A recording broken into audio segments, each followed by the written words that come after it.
Antichrist. Each Antichrist has their own unique culture and traditions supporting their individuals' lifestyles.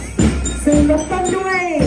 ก้อนดุริยางค์จากน้องน้อยเยาวชนธันวาจำนวน18น้องขบวนกองดุริยางค์ของน้องน้อยเยาวชนเป็นขบวนที่ที่ออกมาก่อนหมู่ในกองขบวนที่ของมวลชนในที่เปิดมาตั้งแต่บุญการทางปีเก่าประจำปี2026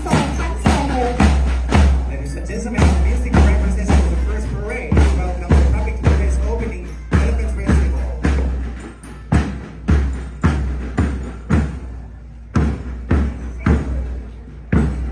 ตามมาด้วยขบวนน้องน้อยนักเรียนถือทุงซาดทุงจิ๋วจำนวน200น้องขบวนนี้เป็นตัวแทนให้แก่สาวหนุ่มในทั่วแขวงสิงห์บุรีก็คือสาวหนุ่มเราในทั่วประเทศยันใดก็อยู่เคียงข้างพักและก็เป็นกระดูกสันหลังของชาติในการปฏิบัติภารกิจปกปักรักษาสร้างสรรค์ประเทศชาติ